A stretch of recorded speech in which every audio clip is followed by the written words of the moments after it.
Mi mundo se derrumbó por completo cuando vi quién estaba sentado junto a mi hijo en ese coche y escuché la conversación que tenían sobre mí. Me llamo Lidia, tengo 62 años y nunca hubiera imaginado que descubriría el plan más cruel y despiadado ideado por mi propia familia. Todo comenzó esa tarde, cuando decidí darle una sorpresa a Javier, mi único hijo. Había preparado su postre favorito y quería llevárselo a la oficina para alegrarle el día. Cuando llegué al aparcamiento, vi su coche familiar, plateado, aparcado en una esquina. Se me ocurrió una idea traviesa que me hizo sonreír como una niña pequeña. Me escondería en el asiento trasero para darle una sorpresa cuando volviera. Me deslicé silenciosamente en el coche que, afortunadamente, estaba abierto, y me agaché detrás de los asientos delanteros.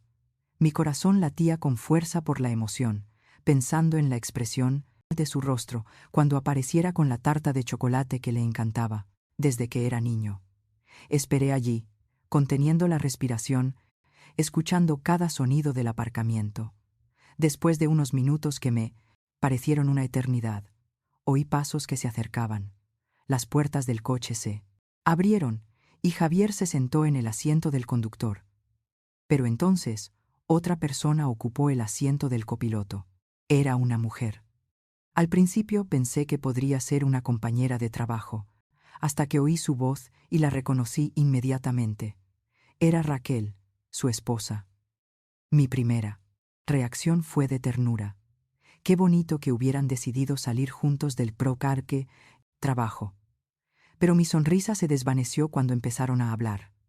Las primeras palabras que salieron de la boca de Raquel fueron como puñaladas en mi corazón. ¿Estás completamente seguro de que nadie sospechará nada cuando suceda?, preguntó, con una voz fría que nunca le había oído antes. Raquel, lo hemos hablado 1000 veces. El plan es perfecto. Mamá tendrá un accidente muy natural, muy creíble. Nadie lo cuestionará cuando una mujer de su edad resbale en las escaleras de su vieja casa, respondió Javier con un tono que me heló la sangre. El aire pareció escapar de mis pulmones. No podía estar oyendo lo que creía oír. Mi hijo, mi único hijo, el niño al que había criado. Sola después de que su padre muriera, cuando solo tenía 8 años, estaba planeando matarme. Y después del funeral, cuando todo se calme, podremos vender esa vieja casa y mudarnos al barrio que siempre hemos querido. Con los 200 euros que vale la Pusea propiedad, más los ahorros que ella ha acumulado, podremos vivir como siempre hemos soñado. Continuó Raquel con una perversa emoción en su voz. Mi mente se quedó en blanco. Esa casa que ella llamaba vieja era el lugar donde yo lo había sacrificado todo, para darle a Javier la mejor vida posible. Cada habitación guardaba recuerdos de noches sin dormir cuando él estaba enfermo, de cumpleaños celebrados, con poco dinero, pero mucho amor, de tardes haciendo juntos los deberes en la Parias, mesa de la cocina. Alvin y Patricia están de acuerdo, ¿verdad?, preguntó Javier. Y al oír esos nombres, mi corazón se rompió aún más. Alvin era mi hermano mayor, y Patricia, su esposa, también estaban involucrados en esta diabólica conspiración. Por supuesto que lo están. Tu tío está desesperado por el dinero desde que perdió su trabajo, y Patricia no deja de recordarme que tu madre siempre ha sido muy tacaña con ellos. Dice que es hora de que la familia obtenga lo que se merece, respondió Raquel con desprecio. Tacaña. Esa palabra resonaba en mi mente como un eco doloroso.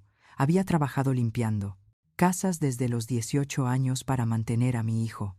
Incluso había vendido mis joyas de boda para pagar su matrícula universitaria. Nunca me compré un vestido nuevo para que él pudiera tener todo lo que necesitaba. El seguro de vida también nos ayudará. Son otros 100 euros que conseguiremos sin problemas, añadió Javier. Y en ese momento supe que no quedaba nada del dulce niño que había criado. Las lágrimas comenzaron a caer en silencio mientras permanecía agachada, rezando para que no me descubrieran. Mi cuerpo temblaba no solo por el miedo, sino por una tristeza tan profunda que sentía que iba a partirme en dos. La conversación continuó durante varios minutos más, detallando cada aspecto de mi muerte planeada. Habían pensado en todo, el momento exacto, cómo hacer que pareciera accidental, incluso cómo actuarían en el funeral para parecer desconsolados. Cuando finalmente salieron del coche y se alejaron como si nada hubiera pasado, esperé otros 10 minutos antes de atreverme a moverme. Salí de ese coche convertida en una mujer completamente diferente a la que había entrado. La madre, cariñosa y confiada, había muerto. En ese asiento trasero, caminé hacia mi viejo coche con las piernas temblorosas, sabiendo que tenía que tomar una decisión que lo cambiaría. Todo para siempre. Conduje a casa en estado de shock, con los ojos nublados por las lágrimas y el corazón destrozado en 1000 pedazos. No podía creer lo que había oído. Mi propio hijo, la razón de mi existencia, quería matarme por dinero. Pero para comprender plenamente esta traición, tengo que contarles cómo llegamos a esta situación, porque mi historia con Javier comenzó hace 35 años, cuando nació en medio de la pobreza absoluta. Su padre, Roberto, murió en un accidente de construcción cuando Javier tenía solo 8 años.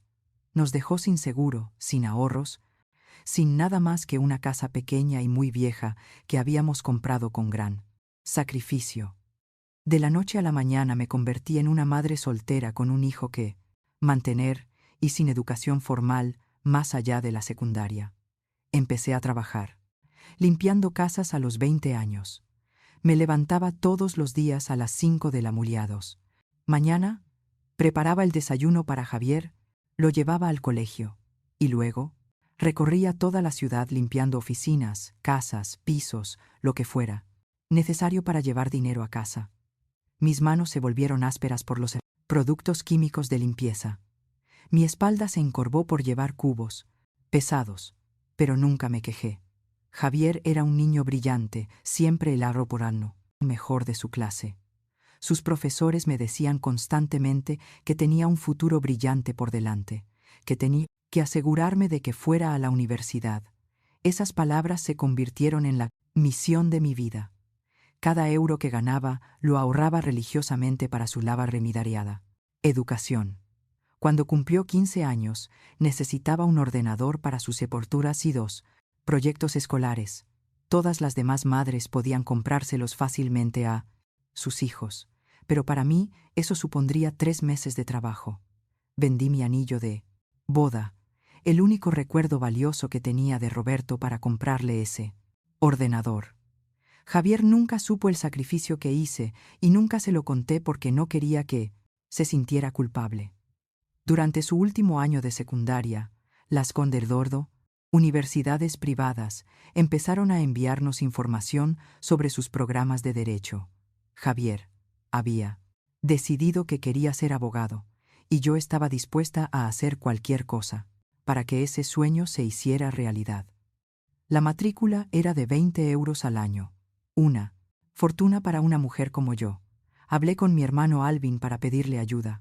Tenía un buen trabajo en una compañía de seguros y vivía cómodamente con Patricia. Le explicó la situación. Le rogué que me prestara, aunque fuera una parte del dinero, prometiéndole que se lo devolvería con intereses. Su respuesta fue cruel y directa. Lidia, no puedo arriesgar mis ahorros en los sueños imposibles de tu hijo. Debería buscar trabajo y olvidarse de esas fantasías de convertirse en un profesional. Esas palabras me dolieron profundamente, pero no me detuvieron. Conseguí un segundo trabajo limpiando una clínica veterinaria por las noches. Trabajaba desde las 5 de la mañana hasta las 11 de la noche, 7 días a la semana. Mi cuerpo estaba agotado, pero mi determinación era inquebrantable. También empecé a vender comida casera, los fines de semana. Preparaba lasaña, pasteles, tartas, cualquier cosa que pudiera generar ingresos adicionales. Javier me ayudaba a veces, pero yo prefería que se centrara en sus estudios. Tu trabajo es estudiar, hijo. Déjame el resto a mí, le decía siempre. Finalmente logré ahorrar el dinero para su primer año de universidad. El día que lo acompañé a matricularse, lloré de felicidad al ver su nombre en los documentos oficiales. Mi hijo iba a ser abogado. Todo mi sacrificio había valido la pena. Los años universitarios fueron los más duros de mi vida. Trabajaba hasta 14 horas al día para mantenerme al combre marto, tía con los pagos. Hubo meses en los que apenas tenía dinero para comer, pero siempre me aseguraba de que Javier tuviera todo lo que necesitaba: libros, material, dinero, para salir con sus amigos. No quería que se sintiera diferente de sus compañeros de clase que procedían de familias adineradas. Durante su tercer año, Javier empezó a salir con Raquel, una compañera de clase que procedía de una familia muy acomodada. Su padre era dueño de varios negocios, y ella estaba acostumbrada a un estilo de vida lujoso que yo ni siquiera podía imaginar. Al principio me preocupaba que Javier se sintiera inferior, pero parecía estar enamorado y feliz. Raquel siempre fue cordial conmigo, pero desde el primer momento sentí una frialdad en su actitud. Cuando venía a mi casa, lo observaba todo con ojo crítico: los muebles viejos, las paredes que necesitaban una mano de pintura, la pequeña cocina donde preparaba comidas sencillas. Nunca decía nada directamente, pero sus gestos lo decían todo. Después de un gallón y falla, graduarse, Javier consiguió un trabajo en un prestigioso bufete de abogados. Su primer sueldo era más de lo que yo ganaba en 3 meses. Me sentí orgullosa, pero también aliviada, pensando que por fin podría descansar un poco después de tantos años de intenso trabajo. Se casó con Raquel en una elegante ceremonia que me costó mis últimos ahorros. Ella había insistido en una boda acorde con su posición social y, aunque el gasto me dejó sin dinero, quería que mi hijo fuera feliz. Durante el banquete, oí a algunos invitados comentar concierto desde la Paralia Rato Purta, humilde madre del novio, pero intenté ignorarlo. Después de la boda, las visitas de Javier se hicieron menos frecuentes. Raquel siempre tenía excusas: compromisos sociales, viajes de trabajo, reuniones familiares con sus padres. Cuando venían de visita, la conversación se centraba en su nueva vida, el lujoso piso que habían alquilado, los caros restaurantes donde comían, los planes de mudarse a una casa aún más grande. Yo seguí trabajando, pero ahora solo a tiempo parcial, a mis 60 años. Mi cuerpo ya no podía soportar las agotadoras jornadas de antes. Había conseguido ahorrar unos 50 euros a lo largo de los años, dinero que guardaba religiosamente para emergencias o para ayudar a Javier si alguna vez lo necesitaba. Mi relación con mi hermano Alvin también se deterioró con el tiempo. Después de que Javier se graduara y consiguiera un trabajo, Alvin empezó a hacer comentarios sarcásticos sobre cómo algunas personas tienen suerte con sus hijos exitosos. Patricia era aún peor, siempre insinuando que había sido egoísta por invertir tanto en la educación de Javier en lugar de ayudar a la familia extendida. Lo que más me dolía era ver cómo Javier empezaba a cambiar. Sus valores, su forma de hablar, incluso su forma de vestir se volvieron diferentes. A veces, cuando me hablaba, detectaba un tono condescendiente que me partía el corazón. Era como si se avergonzara de sus humildes orígenes. Hace 6 meses, Javier y Raquel empezaron a hablar de comprar una casa en una zona exclusiva de la ciudad. Las propiedades allí costaban más de 500.000 euros. Una cantidad que me resultaba incomprensible. Cuando le pregunté cómo pensaban pagarla, me respondió vagamente sobre inversiones y oportunidades de negocio. También noté que las conversaciones sobre dinero se hicieron más frecuentes durante sus visitas. Preguntas sutiles sobre el valor de mi casa, sobre mis ahorros, sobre si tenía seguro de vida. En ese momento pensé que era preocupación filial, que quería asegurarse de que yo estuviera bien económicamente. Ahora, sentado en mi cocina después de nombrado, haber escuchado esa horrible conversación en el coche, todas las piezas del rompecabezas comenzaron a encajar. Los cambios en su personalidad, las preguntas sobre dinero, la influencia de Raquel, la complicidad de Alvin y Patricia. Todo había sido parte de un macabro plan que se había estado gestando durante meses. Mi hijo, por quien había sacrificado toda mi vida, quería matarme para heredar mis bienes y cobrar mi seguro de vida. La ironía era cruel. El dinero por el que querían asesinarme lo había ganado con el único propósito de darle la mejor vida posible. No pude dormir ni un minuto esa noche. Me quedé despierta en la cama, mirando al techo, tratando de asimilar la enormidad de lo que había descubierto. Mi mente no dejaba de repetir cada palabra de esa conversación diabólica. Una y otra vez oía la fría voz de Raquel hablando de mi muerte como si fuera una transacción comercial, y la voz de mi hijo, mi propio hijo, aceptando los detalles de mi asesinato. Al amanecer me levanté con una determinación que no sabía que tenía. Sí, ellos querían jugar sucio. Yo también podía hacerlo. Pero primero necesitaba comprender plenamente en qué me había convertido para ellos. Decidí hacer algo que nunca había hecho en mi vida: espiar a mi propia familia. Durante los días siguientes, comencé a observar los patrones de comportamiento de Javier y Raquel. Aparcaba discretamente cerca de su piso por las mañanas, lo seguía a distancia, cuando salían, y prestaba atención a cada detalle de sus conversaciones cuando me visitaban. Lo que descubrí me horrorizó aún más. Su estilo de vida era completamente insostenible con los ingresos que tenían. Javier ganaba un buen sueldo, como abogado, unos 6 euros al mes. Pero Raquel había dejado de trabajar después de la boda y sus gastos eran excesivos. Comían en restaurantes que costaban más de 200 euros por cena. Raquel compraba bolsos de diseño de 1.000 euros y habían alquilado un piso con un alquiler mensual de 3 euros. También descubrí que habían acumulado enormes deudas. Por casualidad, escuché una llamada telefónica en la que Javier discutía con alguien del banco sobre los pagos atrasados de la tarjeta de crédito. Debían más de 50 euros en préstamos y tarjetas, y los intereses se acumulaban rápidamente. La presión financiera los había llevado a la desesperación, y yo representaba su única salida. Mi casa, que ellos habían valorado en 200 euros, mi póliza de seguro de vida de 100 euros, y mis ahorros de 50 euros sumaban exactamente la cantidad que necesitaban para salvar su situación financiera y comprar la casa de sus queridos sueños. Pero lo más devastador fue descubrir que mi hermano Alvin no solo estaba involucrado, sino que había sido él quien había sugerido la idea, originalmente.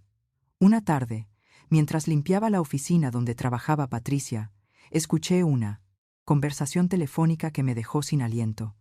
Lidia siempre ha sido muy egoísta con su dinero, le decía Patricia a alguien por teléfono. Alvin tiene razón, es hora de que la portistira familia obtenga lo que se merece. Esa vieja tacaña va a morir tarde o temprano. ¿Por qué esperar? Nosotros también necesitamos ese dinero. Alvin perdió su trabajo hace 3 meses y no hemos podido pagar la hipoteca. Me quedé paralizada detrás de la puerta de su oficina.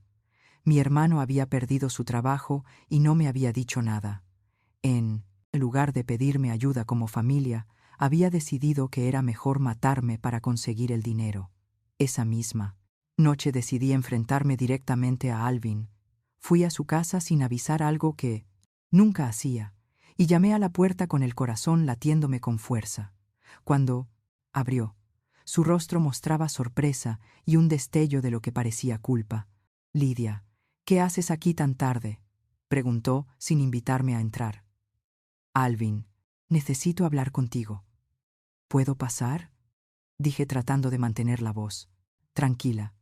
Fuimos a la sala de estar donde Patricia estaba viendo la televisión. Ella me saludó fríamente, como siempre lo había hecho durante los últimos años.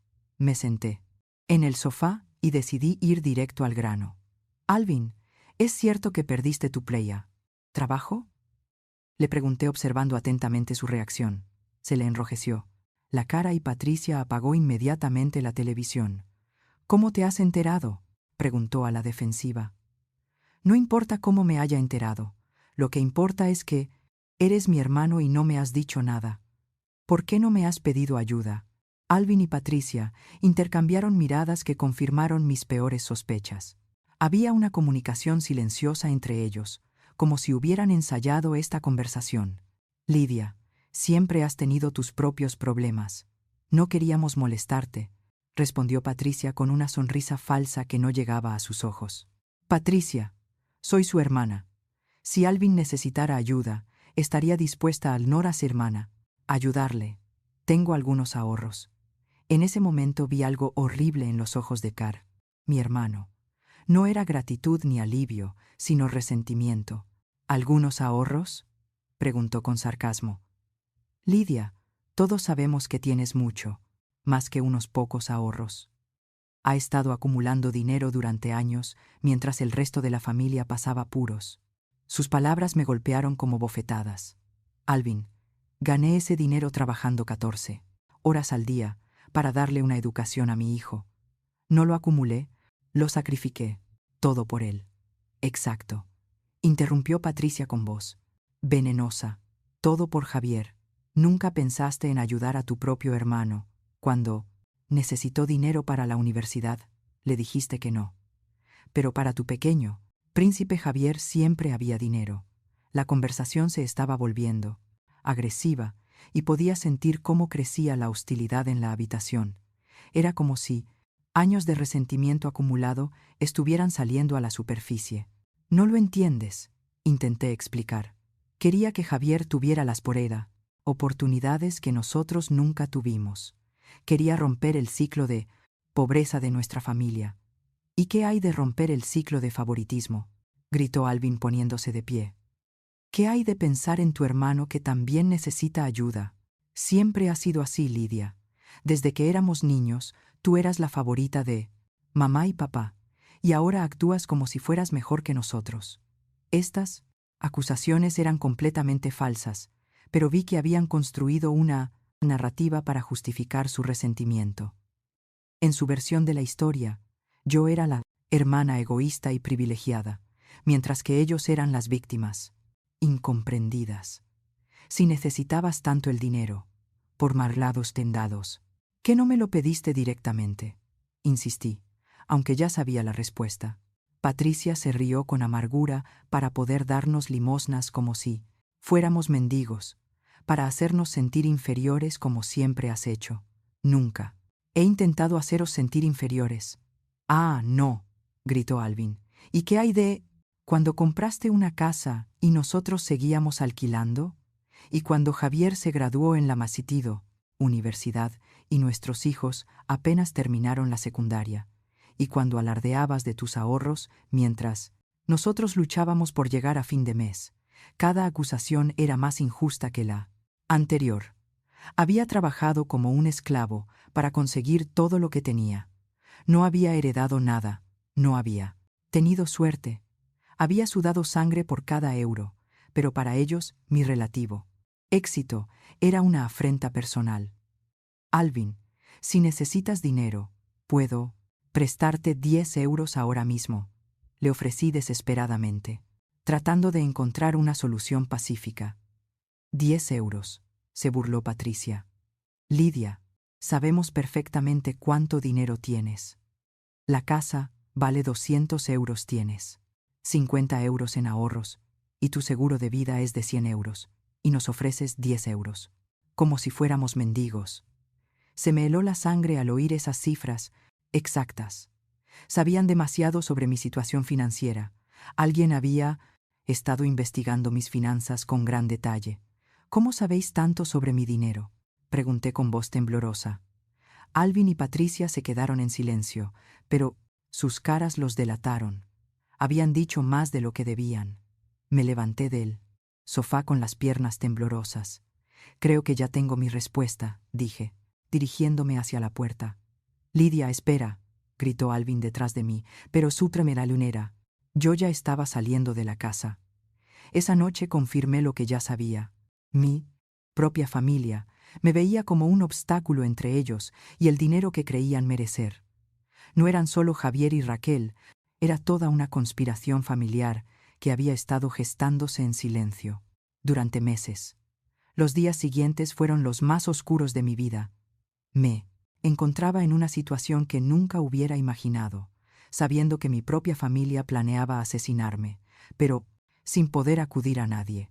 ¿A quién le dices que tu hijo quiere matarte? ¿Quién te creería?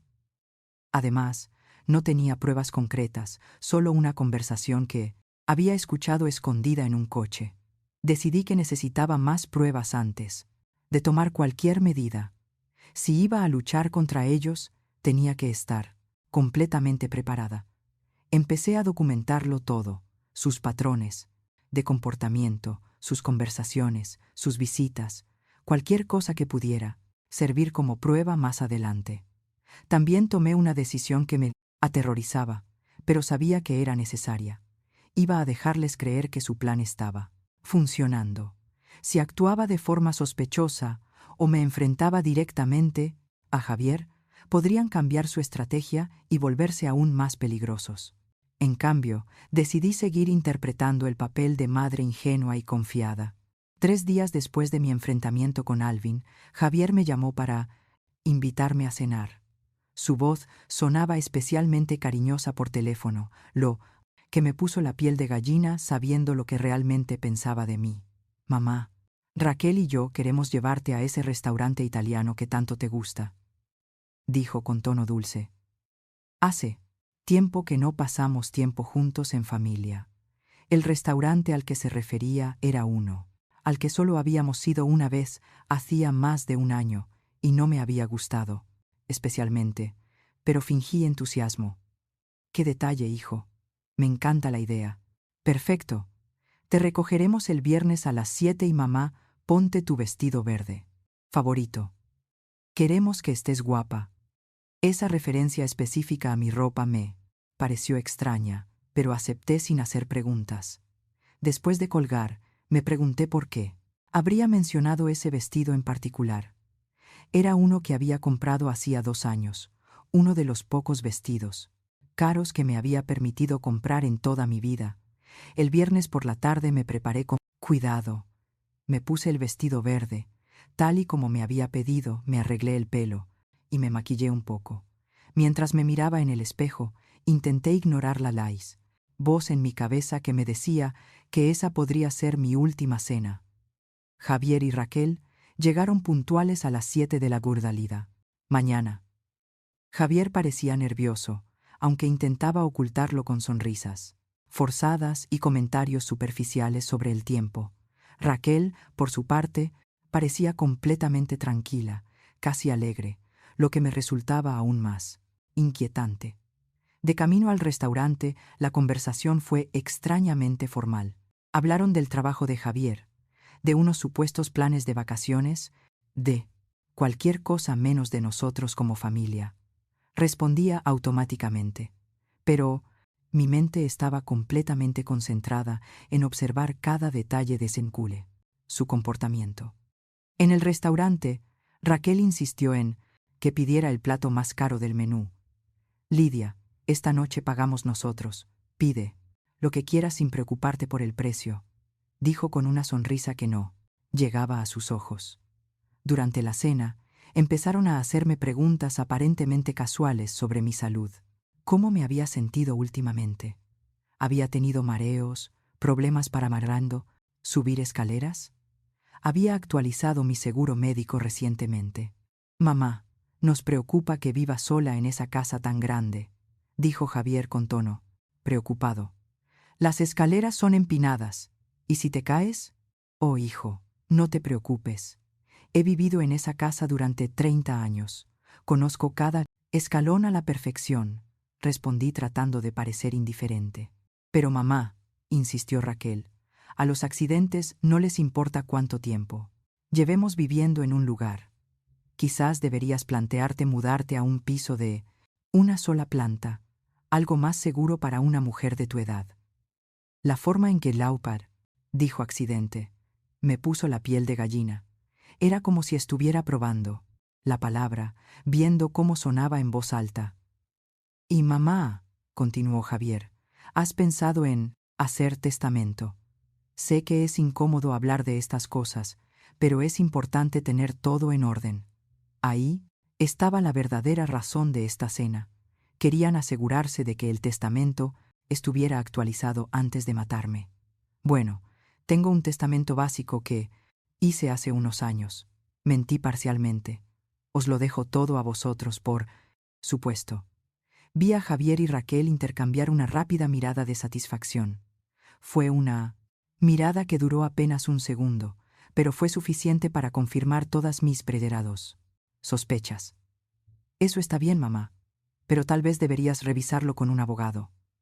Las leyes cambian, y queremos asegurarnos de que tus deseos se cumplan exactamente como tú quieres, dijo Javier en tono profesional.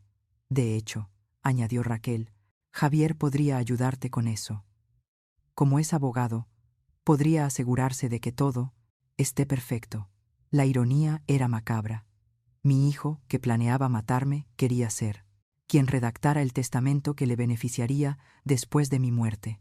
Después de la cena, insistieron en llevarme de vuelta a casa. Durante el trayecto, la conversación se volvió aún más siniestra. Empezaron a hablar de lo que pasaría en diferentes situaciones hipotéticas. Mamá, si te pasara algo, dijo Javier, con voz aparentemente preocupada. ¿Hay algo específico que querrías que hiciéramos con tus pertenencias personales? ¿Por qué habláis de cosas tan tristes?, pregunté, fingiendo enfado. Tengo pensado vivir muchos años más. Por supuesto, mamá, dijo Raquel rápidamente. Solo queremos estar preparados por si acaso es lo responsable. Cuando llegamos a mi casa ocurrió algo extraño. En lugar de despedirse en la puerta como siempre hacían, insistieron en acompañarme dentro. Déjanos ayudarte con las escaleras, mamá. Está oscuro y podrías tropezar, dijo Javier, cogiéndome del brazo. Mientras subíamos las escaleras hacia mi puerta, sentí sus miradas evaluando cada escalón, cada barandilla, cada punto posible donde pudiera ocurrir un accidente. Era como si estuvieran haciendo un reconocimiento de la escena del crimen. Una vez dentro, Raquel empezó a recorrer la casa como si la estuviera inspeccionando. Lidia, deberías mejorar la iluminación de estas escaleras. Son muy peligrosas en la oscuridad. Y mamá, añadió Javier, esta alfombra encriado. Lo alto de las escaleras está un poco suelta. Podrías tropezar fácilmente con ella. Cada comentario era otra puñalada más profunda en mi corazón. No solo planeaban matarme, sino que estaban aquí en mi propia casa, calculando exactamente cómo hacerlo. Después de que se marcharan, me quedé despierta toda la noche temblando, no solo de miedo, sino de una tristeza tan profunda que me moría. Dolía físicamente. Mi hijo había estado en mi casa, había cenado conmigo, había fingido preocuparse por mi bienestar. Todo ello mientras planeaba mi muerte. Esa noche tomé la decisión más difícil de mi vida. No podía limitarme a esperar a que ejecutaran su plan. No podía seguir viviendo con el terror constante de saber que cada día podía ser el último. Tenía que actuar, pero de una forma que ellos nunca esperarían. Si querían que tuviera un accidente, eso era exactamente lo que iban a conseguir, pero sería un accidente que yo controlaría por completo. Empecé a planear mi propia muerte falsa. Planear mi propia muerte fue la experiencia más surrealista y aterradora de mi vida. Durante días enteros me quedé despierta, pensando en cada detalle, cada posible fallo, todas las formas en que mi plan podía salir mal, pero sabía que era la única manera de desenmascarar a mi familia y salvar mi propia vida. Primero necesitaba ayuda y solo había una persona en el mundo en la que confiaba plenamente. Mi vecina Beatriz. Tenía 70 años. Había sido enfermera toda su vida y éramos buenas amigas desde hacía más de 20 años. Si alguien podía ayudarme con este plan imposible, era ella. Una mañana, después de asegurarme de que nadie me observaba, fui a su casa con el corazón latiéndome con fuerza. Cuando abrió la puerta, se dio cuenta inmediatamente de mi estado de agitación. «Lidia, ¿qué te pasa? Tienes muy mal aspecto», dijo invitándome a entrar. Nos sentamos en su cocina, donde habíamos tomado café cientos de veces a lo largo de los años, pero esta conversación sería diferente a todas las demás. Beatriz, lo que voy a contarte te va a parecer una locura, pero necesito que me escuches con atención.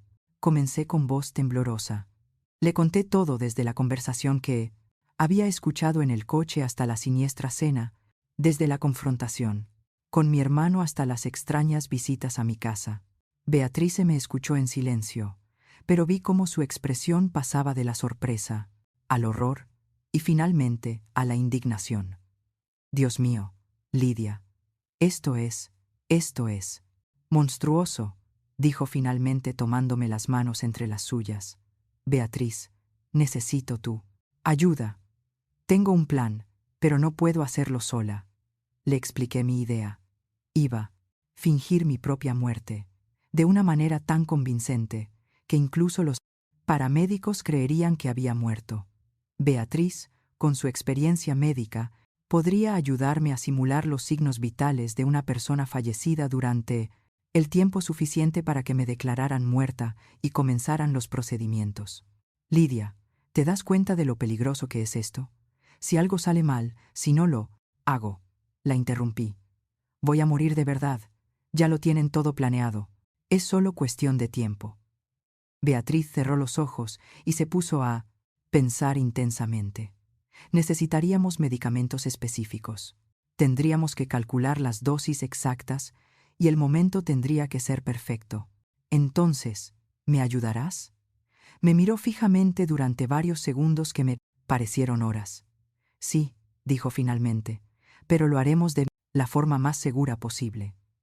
Durante los días siguientes, Beatriz y yo trabajamos en los detalles del plan.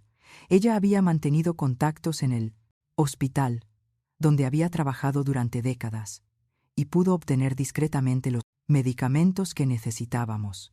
También identificamos al técnico de emergencias médicas que respondería a la llamada, un joven llamado Rubén, que acababa de graduarse y no tendría suficiente experiencia para detectar una simulación sofisticada.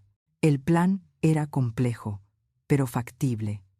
Yo tomaría una combinación específica de medicamentos que reducirían mis signos vitales a niveles casi imperceptibles. Beatriz estaría presente para encontrar mi cuerpo y llamar a los servicios de Lord Marmarca. Emergencia. Cuando llegaran los paramédicos, ella ayudaría a guiar la evaluación de manera que se confirmara mi muerte sin que investigaran demasiado. Después de que me declararan muerta, mi cuerpo sería trasladado al depósito de cadáveres del hospital, donde un amigo de Beatriz, un patólogo llamado Dr. Jones, había accedido a ayudarnos sin hacer preguntas. Él falsificaría el certificado de defunción y me permitiría resucitar en privado una vez que los efectos de los medicamentos desaparecieran. Mientras tanto, permanecería escondida en una habitación secreta en el sótano de Beatrice, observando y grabando todo lo que mi familia hiciera después de mi supuesta muerte. La parte más difícil del plan era el aspecto legal y logístico. Teníamos que asegurarnos de que no se realizara una autopsia, lo que significaba que mi muerte tenía que parecer natural y esperada para una mujer de mi edad. Beatriz sugirió simular un ataque al corazón, algo común, y que rara vez se investiga en personas mayores sin antecedentes de problemas previos. 2 semanas después de empezar a planearlo, decidimos que estábamos listas. Elegimos un domingo por la tarde, cuando sabíamos que Javier y Raquel estarían en casa de sus padres para su almuerzo familiar semanal. El domingo por la mañana me desperté, sintiéndome extrañamente tranquila. Después de semanas de terror constante, por fin iba a tomar el control de la situación. Me vestí con cuidado con mi vestido amarillo favorito. Me arreglé el pelo e incluso me maquillé un poco. Si iba a Parial, morir, quería tener un aspecto digno. Beatriz llegó a las 2 de la tarde con una pequeña bolsa médica. ¿Estás segura de esto, Lidia?, me preguntó una vez más, completamente segura. Tomé los medicamentos bajo su atenta supervisión. El sabor era amargo y desagradable, pero intenté no pensar en ello. ¿Cuánto tiempo tardará en hacer efecto?, pregunté. Entre 15 y 20 minutos. Primero te sentirás somnolienta, luego tu respiración se volverá superficial y tu pulso disminuirá drásticamente. Será como entrar en un coma muy leve. Los siguientes minutos fueron los más largos de mi vida. Beatriz controlaba constantemente mis signos vitales y anotaba cada cambio en un cuaderno. Poco a poco empecé a sentir como si estuviera flotando, desconectada de mi cuerpo. «Lidia, ¿me oyes?», preguntó Beatrice. Quería responder, pero no me salía la medio voz. La oía perfectamente, pero era como si estuviera paralizada. Era aterrador y fascinante al mismo tiempo. «Perfecto. Tus signos vitales están exactamente donde deben estar. Ahora voy a llamar a los servicios de emergencia». La oí marcar el teléfono y empezar a desempeñar el papel más importante de su vida. «Por favor, dense prisa. He encontrado a mi vecina inconsciente en su casa. Creo que está muerta. No respira, no tiene pulso. Dense prisa». Mientras esperábamos a que llegaran los paramédicos, Beatriz me colocó con cuidado en el suelo de mi salón, colocando mi cuerpo en una posición natural para alguien que había sufrido un colapso por un ataque al corazón. «Todo va a salir bien, Lidia», me susurró al oído. «En unas horas esto habrá terminado y tendremos todas las pruebas que necesitamos». Oí acercarse las sirenas y mi corazón habría empezado a latir con fuerza si hubiera podido controlarlo. Era el momento de la verdad. Si algo salía mal con la actuación de Beatriz, si los paramédicos tenían más experiencia de la que esperábamos, si se nos había pasado por alto algún detalle, todo el plan se vendría abajo. Los paramédicos entraron en mi casa con su equipo médico y desde mi estado semiconsciente pude oír fragmentos de su Quandelnor evaluación. Mujer de 62 años no responde. No detectó pulso. La respiración es imperceptible. ¿Cuánto tiempo lleva así? La encontré. Hace unos minutos, respondió Beatriz, con voz entrecortada que sonaba genuinamente angustiada. Vine a visitarla, y la puerta estaba abierta. La encontré así en el suelo. Tras varios minutos de evaluación, escuché las palabras que había estado esperando y temiendo al mismo tiempo. «Lo siento, señora. Su amiga ha fallecido. Probablemente fue un ataque al corazón. A esta edad ocurre muy rápidamente. Oficialmente Lidia había muerto. Ahora comenzaba la parte más difícil del plan: observar cómo reaccionaría mi familia ante la noticia de mi muerte. Me desperté en el sótano de la casa de Beatrice, completamente desorientada y con la boca tan seca como el desierto. Los efectos de los medicamentos estaban desapareciendo gradualmente, pero mi cuerpo se sentía pesado y extraño. Beatriz estaba sentada a mi lado, supervisando mi recuperación con la misma dedicación profesional que había mostrado durante toda mi muerte. «¿Cómo te sientes?», me preguntó, ayudándome a sentarme lentamente. Como si estuviera realmente muerta, respondí con voz ronca. «Funcionó a la perfección. Te declararon oficialmente muerta. El certificado de defunción ya está firmado. Oficialmente, Lidia Monroe murió ayer a las 3:45 de la tarde de un repentino ataque al corazón». La realidad de lo que habíamos hecho me golpeó de lleno. Ya no existía legalmente. Era un fantasma libre para observar cómo reaccionaría mi familia sin que supieran que los estaba observando. «¿Llamaste a Javier?», pregunté, aunque la pregunta me dolía físicamente. «Sí, lo llamé anoche después de que te llevaran al hospital». Su reacción fue inquietante. Beatriz me mostró el teléfono donde había grabado la conversación.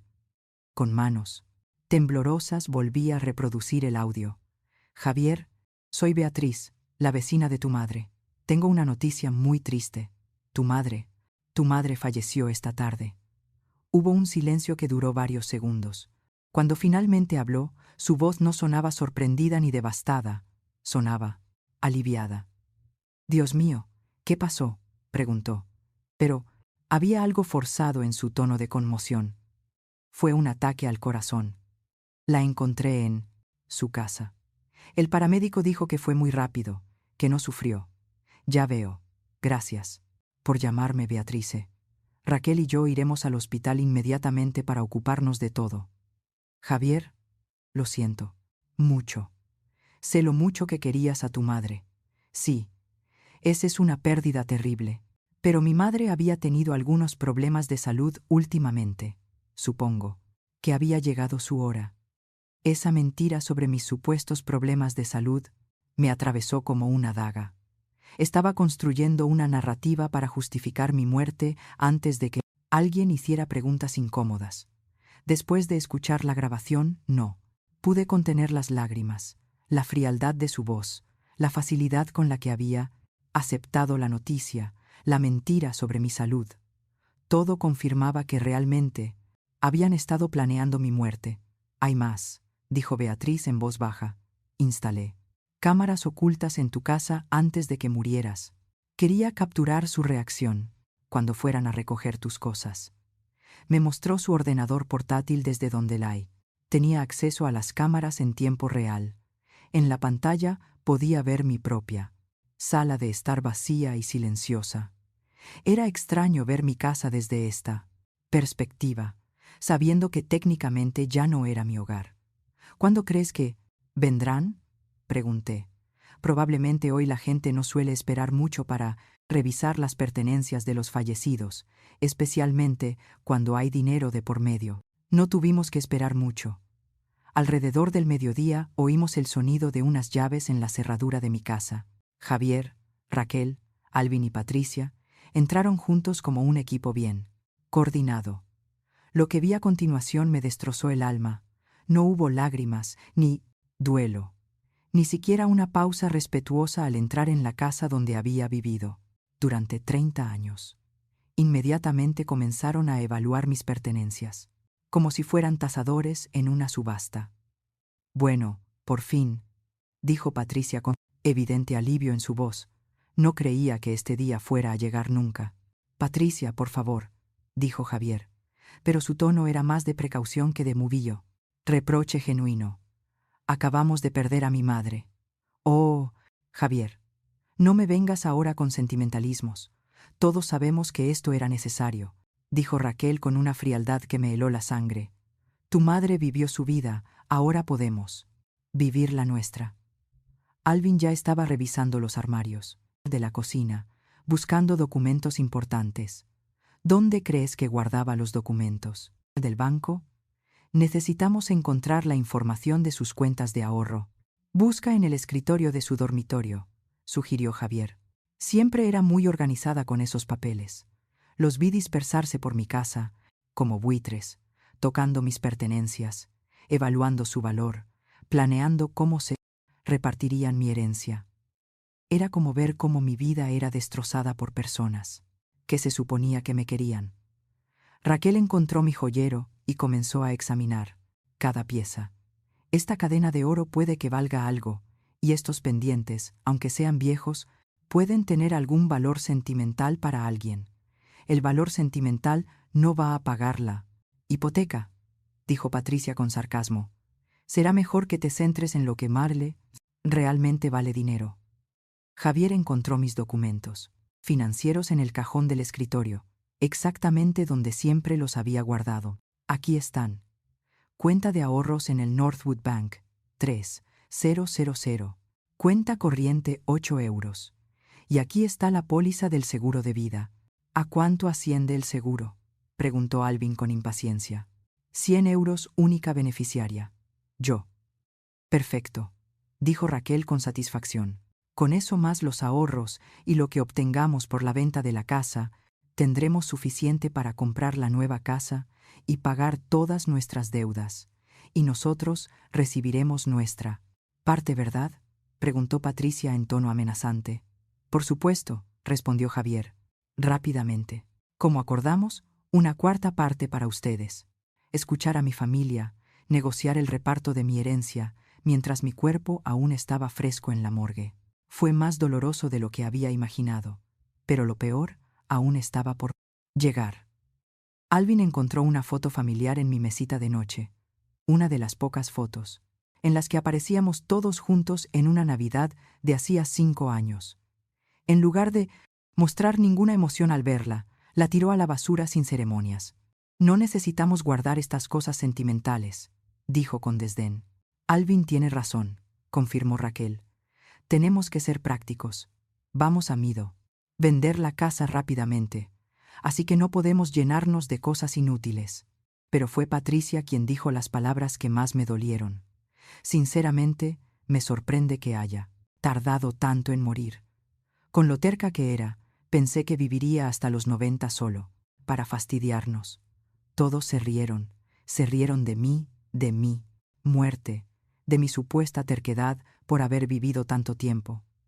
En ese momento, cualquier duda que pudiera tener sobre la justicia de mi plan desapareció por completo. Javier sacó su teléfono y empezó a hacer llamadas. Agencia inmobiliaria Morrison. Soy Javier Ruiz. Necesito que vengan a tazar una casa para una venta rápida. Sí, es urgente. El propietario falleció ayer.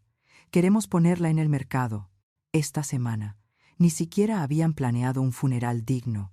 Cuando Raquel preguntó por los preparativos del funeral, Javier respondió: una simple cremación, sin velatorio, sin ceremonia, es más barato y más rápido. Y si la gente pregunta, por Sai, ¿qué no hubo velatorio?, preguntó Alvin. Les diremos que fue su último deseo, que quería algo sencillo y privado, respondió Javier sin dudar. Me estaban robando incluso mi dignidad en la muerte. Mis pocos amigos no tendrían oportunidad de despedirse. No sé, reconocería mi vida de sacrificios. No habría nada más que una cremación anónima y rápida. Pasaron 3 horas en mi casa catalogando todos los objetos de valor, planificando la venta, distribuyendo mis pertenencias como si fueran botín de guerra. Cuando finalmente se marcharon, mi hogar había sido completamente violado. Esa noche, mientras veía las grabaciones una y otra vez, tomé mi decisión final. No bastaba con desenmascarar su plan de asesinato.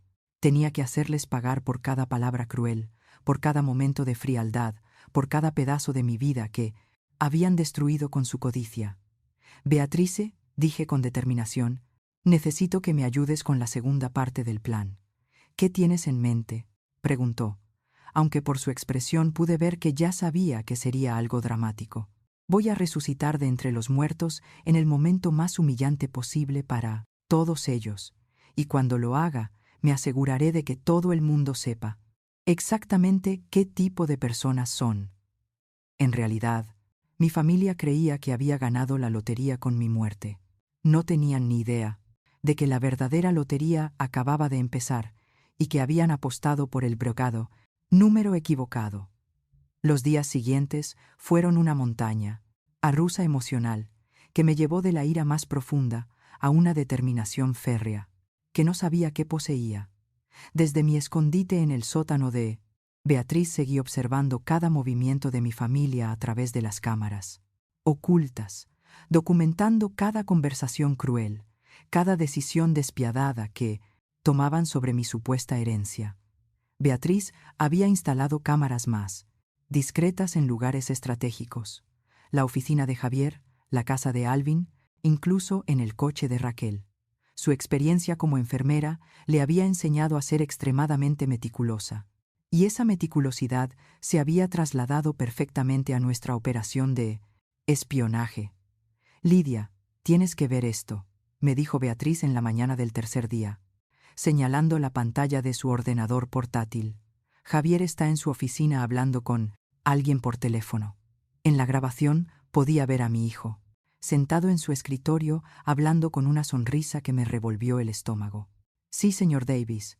Entiendo que es un proceso rápido para el seguro de vida, cuando la muerte se debe a causas naturales. Exactamente. Un ataque al corazón. No. Hubo autopsia. El médico dijo que era completamente normal para una mujer de su edad con su historial de estrés. ¿Cuánto tardará el pago? 1 semana. Perfecto. Lo que más me impactó fue su tono completamente indiferente. No había rastro de dolor, ni siquiera la incomodidad que cabría esperar de alguien que acababa de perder a su madre. Sonaba como un hombre de negocios cerrando un trato rutinario. Después de colgar, marcó inmediatamente otro número. Raquel, soy yo. Buenas noticias. El seguro se tramitará esta semana. 100 euros limpios. Sí, ya he llamado a la inmobiliaria. Mañana vendrán a tasar la casa. ¿Qué? No he tenido tiempo de pensar en sentimientos. Tenemos que ser prácticos. Esa última frase me rompió el corazón. Su madre había muerto hacía solo 3 días, y él no tenía tiempo para sentimientos. Pero lo que realmente me preparó para la fase final de mi plan fue una conversación que capturamos esa misma tarde entre Raquel y Patricia, en una cafetería del centro de la ciudad. ¿Sabes qué es lo mejor de todo esto?, dijo Raquel sorbiendo su café con leche. Que por fin nos hemos librado de esa carga. Javier siempre se sentía culpable por no visitarla más, por no darle más dinero. Ahora puede vivir su vida sin esa presión constante. Oh, sí, respondió Patricia con entusiasmo. Y lo mejor es que nadie sospechará nada. Fue el plan perfecto de Alvin, una anciana de 60 años que muere de un ataque al corazón. ¿Quién va a cuestionar eso? Exacto. Y ahora todos ganamos. Tú y Javier podéis comprar la Minale, casa de vuestros sueños. Alvin puede pagar sus deudas y yo por fin puedo dejar de fingir que me caía bien esa vieja amargada. Oír a Raquel llamarme vieja amargada, después de años de tratarla como a una hija, fue la gota que colmó el vaso. En ese momento, cualquier atisbo de amor maternal o familiar que pudiera haber quedado en mi corazón se evaporó por completo. Beatriz, le dije esa noche, tienes contactos en los medios de comunicación, ¿verdad? Algunos. ¿Por qué? Porque quiero que mi resurrección sea pública. No quiero que se enteren en privado y tengan tiempo para poner excusas o manipular la situación. Quiero que todo el mundo vea exactamente quiénes son. Beatriz sonrió por primera vez desde que había comenzado esta pesadilla. Tengo una amiga que trabaja en Regional Televisión News, María Elena Vargas. La reportera de investigación le encantan este tipo de historias. Perfecto. ¿Cuándo podemos reunirnos con ella? Al día siguiente, María Elena fue a la casa de Beatriz por la noche, después de asegurarse de que nadie la había seguido. Era una mujer de unos 40 años con ojos inteligentes y esa energía que caracteriza a los buenos periodistas. Señora Monroe, dijo después de que le explicáramos toda la situación. Esto es absolutamente increíble. Si tiene las pruebas que dice tener, esta podría ser la historia del año. Le mostramos las grabaciones de vídeo y audio que habíamos recopilado durante los últimos días. La vi tomar notas frenéticamente, mientras escuchaba las conversaciones de mi familia, y su expresión cambió de escepticismo profesional a indignación genuina. Esto es monstruoso, murmuró después de ver la grabación en la que Patricia sugería que llevaban años esperando mi muerte y planeaban celebrar una reunión para dividir, oficialmente, la herencia. Sí, respondí. Javier me dijo una vez que cuando le pasara algo a algún miembro de la familia, celebraríamos una reunión formal para leer el testamento y meronela para distribuir los bienes. Dijo que era lo más civilizado. ¿Cuándo crees que será esa reunión? Probablemente el próximo sábado es, cuando toda la familia suele estar disponible. María Elena cerró su cuaderno y me miró directamente a los ojos. Señora Monroe, si hacemos esto, no habrá vuelta atrás. Una vez que se emita, su vida y la de su familia cambiarán para siempre. Ya cambiaron para siempre el día que decidieron matarme por dinero, respondí, sin dudar. Ahora quiero que todo el mundo sepa qué tipo de personas son, realmente. Durante los días siguientes, María Elena y su equipo lo prepararon todo para lo que está, que denominaron la resurrección más dramática de la historia de la televisión local. Instalaron cámaras adicionales en mi casa. Coordinaron con el departamento de policía para que hubiera agentes preparados para arrestar a mi familia por conspiración e incluso contactaron con un juez para que estuviera presente durante la revelación. El plan era sencillo, pero devastador. Mi familia se reuniría en mi casa el sábado por la tarde para la lectura oficial del testamento. Mientras discutían cómo dividir mi herencia, yo aparecería en la puerta, en principal acompañado por las cámaras de televisión, la policía y todas las pruebas de su conspiración. El viernes por la noche, Javier llamó a todos los miembros de la familia para confirmar la reunión. Mañana, a las 3 de la tarde, en casa de mamá les dijo a cada uno: traed vuestro documento de identidad, porque el par y el por cada abogado tendrá que verificar quiénes son los herederos legales. Esa mentira sobre el abogado me enfureció. No había ningún abogado, simplemente se habían inventado esa excusa para que la reunión pareciera más oficial y legal. Esa noche apenas pude dormir. Pero no fue por los nervios, fue por la expectación. Después de días de dolor, traición y humillación, por fin iba a obtener justicia.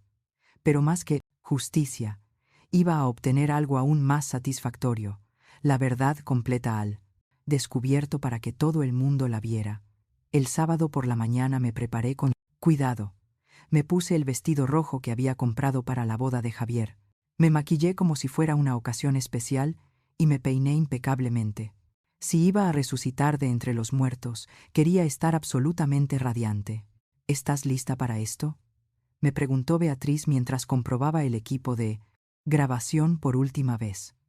Estoy lista desde el momento en que escuché a mi hijo planear mi muerte, respondí con una calma que me sorprendió. Hoy descubrirán que Lydia Monroe no es tan fácil de matar. María Elena llegó con su equipo de cámaras a las 2 de la tarde. Las cámaras ocultas muestran que ya están llegando a tu casa, me informó. Tu hermano y tu cuñada acaban de llegar. Tu hijo y tu nuera están aparcando ahora. Vi en las pantallas como mi familia entraba en mi casa por última vez como herederos. No sabían que en una hora sus vidas se convertirían en una pesadilla pública de la que nunca se recuperarían. Señora Monroe, me dijo María Elena en el manuro que risaltea, serio, en unos minutos va a atravesar esa puerta y enfrentarse a las personas que planearon matarla. ¿Hay algo en concreto que quiera decirles? Sonreí por primera vez en semanas. Oh, sí, tengo mucho que decirles. A las 3:15 de la tarde, mientras veía a mi familia a través de las cámaras ocultas, acomodándose en mi salón para repartirse mi herencia, sentí una mezcla de nervios y determinación que nunca había experimentado en mi vida. Era como si todos los años de sacrificio, humillación y dolor se hubieran concentrado en ese momento decisivo.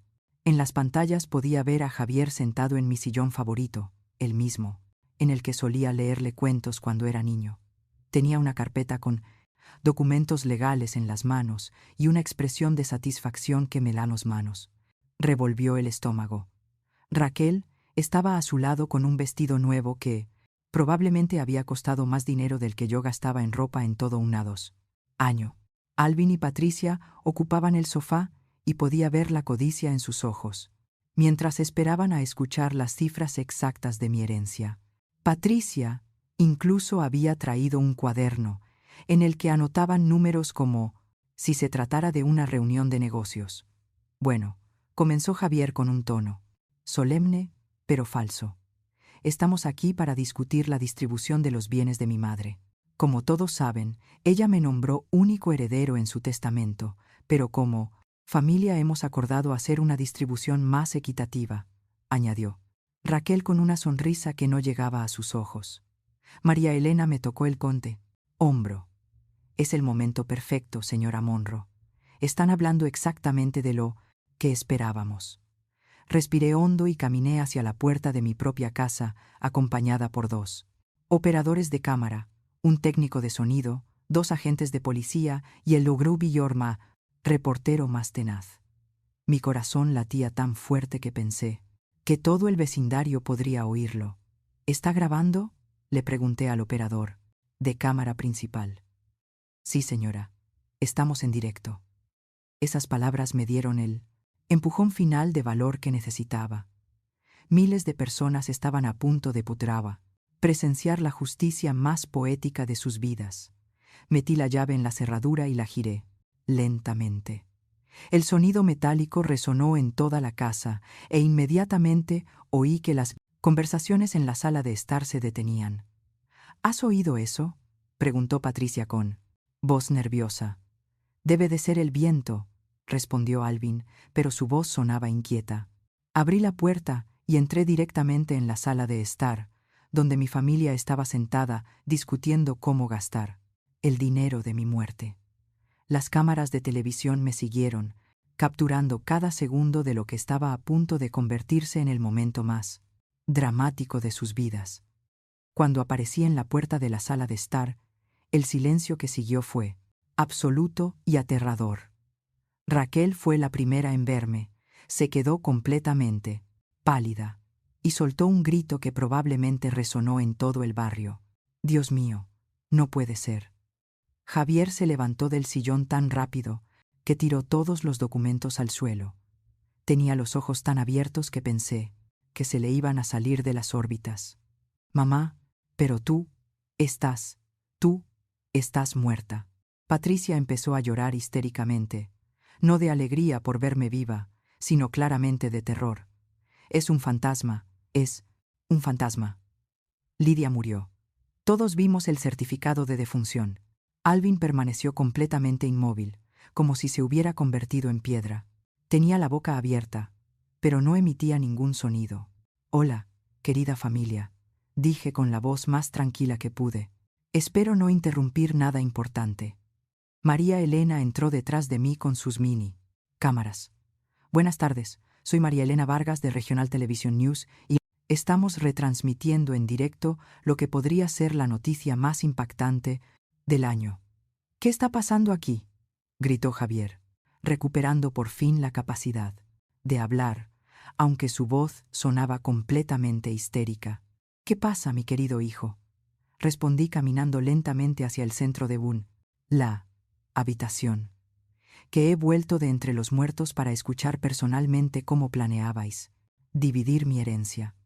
Pero el hospital, el certificado de defunción te incineraron, balbuceó Raquel visiblemente temblorosa.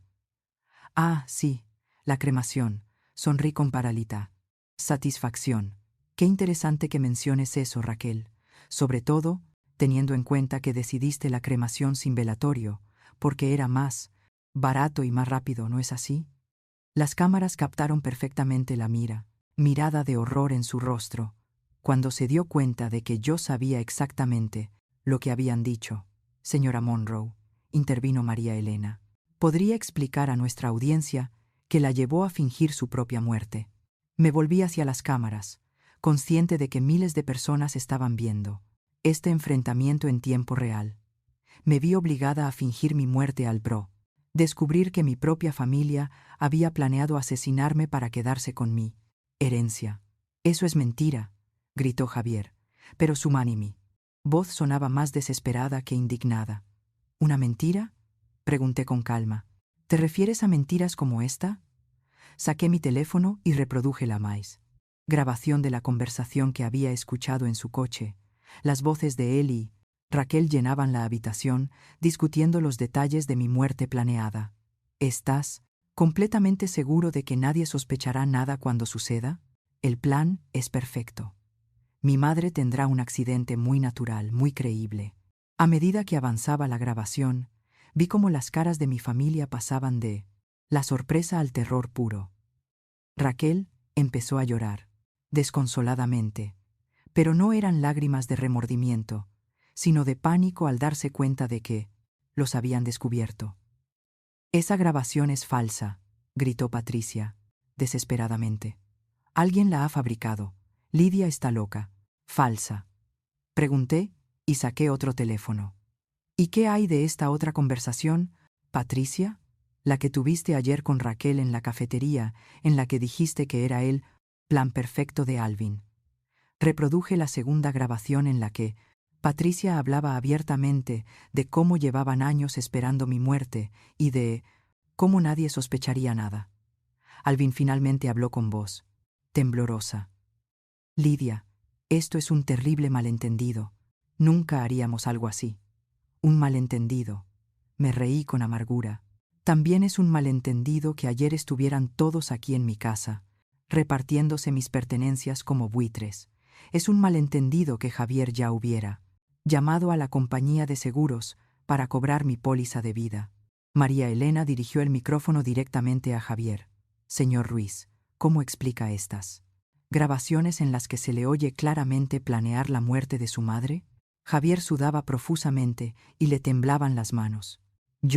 Nosotros. Esto es una conspiración. Alguien está tratando de destruir a nuestra familia. Una conspiración interviene. Como la conspiración que ustedes 4 hicieron para matarme. Como la conspiración en la que acordaron darles a Alvin y Patricia una cuarta parte de mi herencia a cambio de su complicidad. En ese momento, uno de los agentes de policía dio un paso al frente. Javier Ruiz, Raquel Alvin Monroe y Patricia Taylor quedan detenidos por conspiración para cometer asesinato. No, gritó Raquel.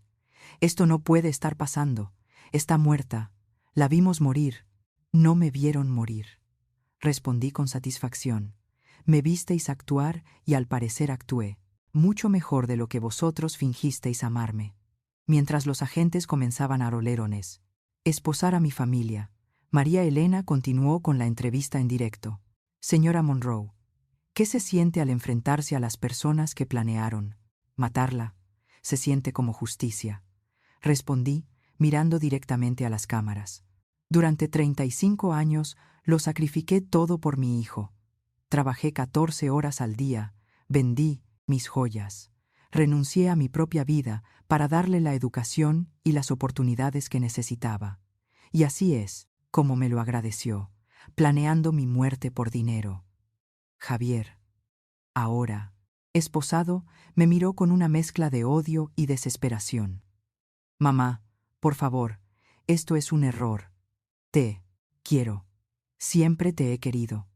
¿Me quieres? Le pregunté con voz quebrada, pero firme.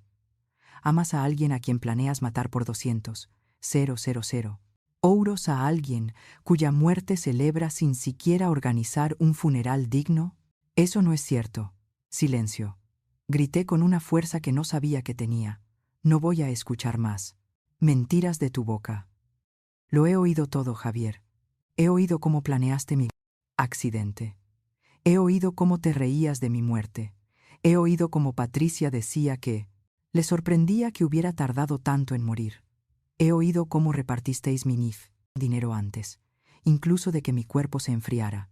Las lágrimas finalmente comenzaron a caer de mis ojos, pero no eran lágrimas de tristeza, eran lágrimas de liberación. María Elena, dije volviéndome hacia él.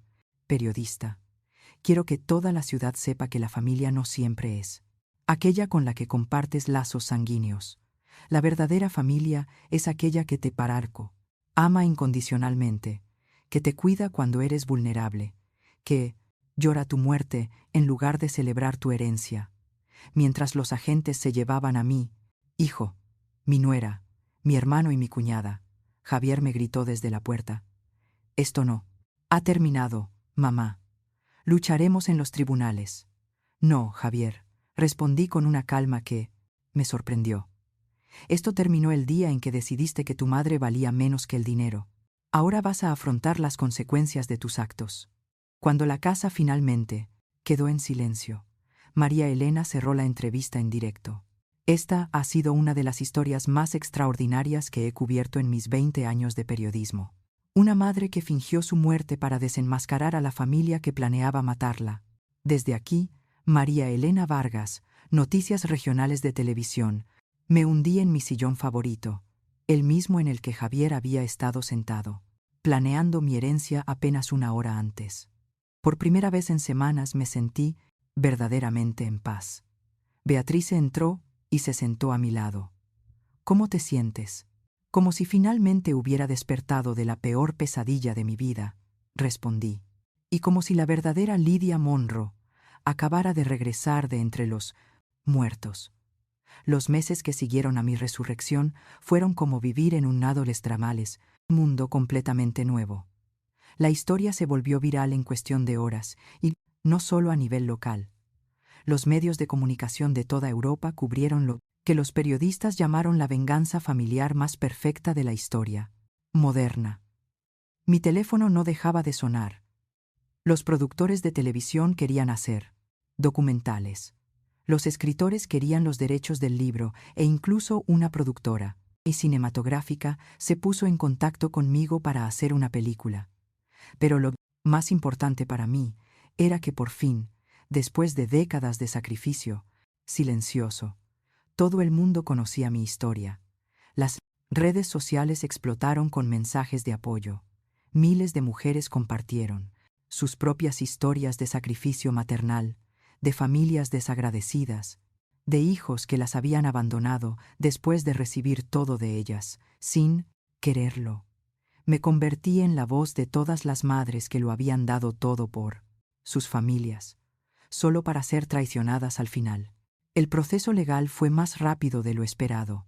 Las grabaciones que Beatrice y yo habíamos recopilado eran pruebas irrefutables de la conspiración. Javier, Raquel, Alvin y Patricia fueron acusados formalmente de conspiración para cometer asesinato en primer grado, fraude de seguros y planificación de un homicidio con fines lucrativos. Durante las audiencias, sus abogados intentaron argumentar que las grabaciones se habían obtenido ilegalmente, pero el juez determinó que, dado que se trataba de mi propia casa y de mis propias conversaciones las que se habían grabado, no había violación de la privacidad. Además, el hecho de que hubieran estado planeando mi muerte justificaba cualquier medio necesario para proteger mi vida. Lo que más me dolió durante el juicio fue escuchar a Javier en el estrado tratando de justificar sus acciones. Su abogado había construido una defensa basada en la idea de que yo había sido una madre controladora y manipuladora que había chantajeado emocionalmente a mi hijo durante toda su vida. Mi cliente se sentía atrapado por las constantes exigencias de una madre que nunca estaba satisfecha con nada, argumentó el abogado. La señora Monroe utilizó su sacrificio como arma emocional contra su hijo, haciéndole sentir culpable por querer tener su propia vida. Escuchar esas mentiras en la sala del tribunal me rompió el corazón una vez más. Habían convertido mi amor incondicional y mis sacrificios en algo tóxico y él en manipulador. En su narrativa, yo era la villana y ellos eran las víctimas de mi supuesta tiranía maternal. Pero cuando me tocó testificar, tuve la oportunidad de contar mi versión de la historia. Con voz firme, pero emotiva, narré cada sacrificio, cada noche de insomnio, cada trabajo extra que había aceptado para darle a Javier la mejor vida posible. Describí cómo había vendido mi anillo de bodas para comprarle su primer ordenador, cómo había trabajado 14 horas al día para pagarle la universidad, cómo había renunciado a mi propia felicidad para garantizar la suya. Señoría, dije, mirando directamente al juez, nunca chantajeé a mi hijo con mi sacrificio. Al contrario, intenté ocultárselo para que no se sintiera culpable. Quería que fuera libre para vivir su vida, para ser feliz, para formar su propia familia. Lo único que nunca imaginé fue que esa libertad significaría planear mi muerte. El momento más dramático del juicio llegó cuando el fiscal reprodujo las grabaciones completas de todas las purwaria, conversaciones que habíamos capturado. Volver a escuchar esas voces frías, discutiendo mi muerte planeada, esta vez en una sala llena de gente, fue devastador, pero también liberador. Cuando reprodujeron la grabación en la Portidor, que Patricia decía que le sorprendía que hubiera tardado tanto en morir, vi a varios miembros del jurado secarse las lágrimas cuando reprodujeron la parte en la que Raquel se refería a mí como esa carga de la que finalmente se habían librado. Incluso el juez tuvo que hacer una pausa para recomponerse. Javier rompió a llorar durante esa parte del juicio, pero no estoy seguro de si eran lágrimas de arrepentimiento genuino o simplemente de terror por las consecuencias a las que se enfrentaba. El veredicto llegó tras solo 3 horas de deliberación del jurado, culpables de todos los cargos. Javier fue condenado a 20 años de prisión. Raquel recibió 15 años, Alvin 12 años y Patricia 10 años, por ser considerada la menos activa en la planificación, pero una cómplice esencial en la conspiración. Cuando el juez leyó las sentencias, ninguno de ellos me miró. Mantuvieron la cabeza gacha, enfrentándose por fin a la paraguaria realidad de que sus acciones habían tenido consecuencias reales y devastadoras. Después del juicio, me acerqué a Javier por última vez antes de que se lo llevaran. Hijo mío, le dije en voz baja, quiero que sepas que a pesar de todo lo que has hecho, todavía hay una parte de mí que recuerda al niño dulce que solía ser. Me miró con los ojos llenos de lágrimas. Mamá, lo siento mucho. No sé en qué me he convertido. Te has convertido en alguien que valora más el dinero que la vida de su madre, le respondí con tristeza. Pero quizá estos años en prisión te den tiempo para recordar quién eras antes de que la codicia te consumiera. Esas fueron las purto con presiento de las Armar Marconori. Últimas palabras que intercambiamos. Los meses siguientes los dediqué a reconstruir mi vida por completo. Vendí la casa en la que había vivido durante 30 años. Tenía demasiados recuerdos dolorosos y no podía seguir viviendo en Delardos, el lugar donde mi familia había planeado mi muerte. Con el dinero de la venta, compré una casa más pequeña pero preciosa en un barrio tranquilo cerca de Más, la casa de Beatrice. También tomé una decisión que cambió por completo mi perspectiva sobre la riqueza y el dinero. Doné la mayor parte de mis ahorros a una fundación que ayuda a madres solteras a financiar la educación universitaria de sus hijos. Si mi dinero había sido lo que motivó a mi familia a querer matarme, entonces utilizaría ese mismo dinero para hacer el bien en el mundo. Con los ingresos de los derechos de mi Arba Riporto, Historia creé un fondo de becas que lleva mi nombre. Cada año 5 madres trabajadoras reciben ayuda económica completa para enviar a sus hijos a la CUNAS Universidad. Es mi forma de asegurarme de que mi experiencia, por dolorosa que haya sido, pueda crear algo positivo. Pero el cambio más significativo en mi vida fue el descubrimiento de una nueva familia. A través de las cartas y mensajes que recibí después de que mi historia se hiciera pública, conocí a docenas de personas que habían pasado por experiencias similares, madres traicionadas por hijos desagradecidos, hermanos abandonados por parientes codiciosos, ancianos explotados por sus propios familiares. Formamos una especie de familia elegida, un grupo de apoyo que se reunía regularmente para compartir historias, celebrar logros y recordarnos mutuamente que el amor verdadero existe incluso cuando no proviene de donde esperábamos. Una de esas personas se convirtió en alguien especialmente importante para mí, Gabriel, una mujer de 58 años, cuya hija la había abandonado en una residencia de ancianos, después de quedarse con todos sus ahorros. Gabriel y yo desarrollamos una amistad tan corta amistad profunda que se convirtió en la hermana que siempre había deseado tener. ¿Sabes qué es lo más irónico de todo esto?, me dijo Gabriel una tarde, mientras tomábamos café en mi nueva cocina.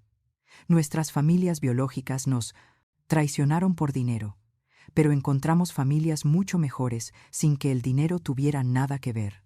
Tenía razón. Mi nueva vida estaba llena de personas que me querían por lo que era, no por lo que tenía. Personas que celebraban mis logros sin calcular cómo podían beneficiarse de ellos. Personas que cuando llegara mi verdadera muerte natural, dentro de muchos años llorarían mi fallecimiento en lugar de celebrar mi herencia. 2 años después de mi resurrección, recibí una carta de la cárcel. Era de Javier. En 4 páginas escritas, a mano se disculpaba con palabras que sonaban sinceras por primera vez en años. Me contó la terapia que estaba recibiendo en la cárcel, cómo por fin estaba comprendiendo la magnitud de su traición. Cómo pasaba las noches recordando todos los sacrificios que yo había hecho por él. Mamá, escribió en la última página, sé que nunca podré deshacer lo que hice. Sé que merezco estar aquí, y sé que quizá nunca puedas perdonarme. Pero quiero que sepas que cada día que paso en esta celda, Recuerdo a la mujer increíble que me crió y me odio a mí mismo por haber estado tan ciego ante tu amor. Leí esa carta muchas veces durante varias semanas, debatiéndome entre responderle o no. Finalmente decidí escribirle, no para perdonarlo, sino para cerrar ese capítulo de mi vida, definitivamente. Javier, le escribí, acepto tus disculpas, porque creo que son sinceras, pero el perdón es algo que tendrás que ganarte a lo largo de muchos años, posiblemente el resto de tu vida. El niño que crié está enterrado bajo el hombre que planeó mi muerte, y solo tú puedes decidir si vale la pena desenterrarlo. Nunca recibí respuesta a esa carta y no pasa nada. Hoy, a mis 65 años, puedo decir sinceramente que soy más feliz de lo que he sido en décadas. Mi casa está llena de las risas de mi familia elegida. Mis días están ocupados, con un trabajo voluntario significativo, y mis noches están llenas de paz, genuina. A veces, la gente me pregunta si me arrepiento de haber fingido mi muerte, si no habría sido mejor enfrentarme a mi familia de una manera menos dramática. Mi respuesta es siempre la misma. Ellos eligieron traicionarme de la manera más dramática posible al planear mi asesinato. Yo simplemente elegí defenderme usando sus propias armas. La lección más importante que aprendí de toda esta experiencia es que la verdadera familia no se define por la sangre que compartimos, sino por el amor que elegimos darnos unos a otros. Mi hijo biológico me traicionó por dinero, pero encontré hermanas, hijas e incluso nietos en las personas que entraron en mi vida después de mi resurrección. También aprendí que nunca es demasiado tarde para empezar de nuevo. A los 62 años, cuando la mayoría de la gente piensa que su vida ya está definida, tuve la oportunidad de renacer por poblada completo. No solo fingí mi muerte, fingí mi renacimiento. Y por último, aprendí que la justicia a veces llega de la forma más inesperada. No fue un juez ni un jurado quien realmente castigó a mi familia por su traición. Fue la verdad expuesta públicamente lo que los destruyó. El dinero por el que estaban dispuestos a matarme se convirtió en el coste de los abogados que no pudieron salvarlos. Esta noche, mientras escribo estas últimas líneas de mi historia, miro por la ventana de mi nueva casa el jardín que planté con mis propias manos. Las flores que sembré están floreciendo maravillosamente, alimentadas no por la amargura del pasado, sino por la esperanza del futuro. Me llamo Lydia Monroe. Tengo 65 años y esta es la historia de cómo morí para vivir de verdad. Si hay alguna madre leyendo esto que se sienta traicionada por la familia por la que lo sacrificó todo, quiero que sepa que nunca es demasiado tarde para encontrar el amor que realmente se merece, porque, al final, la verdadera familia no es la que nos da la vida, sino la que hace que valga la pena vivirla. ¿Te ha gustado mi historia y en qué ciudad estás?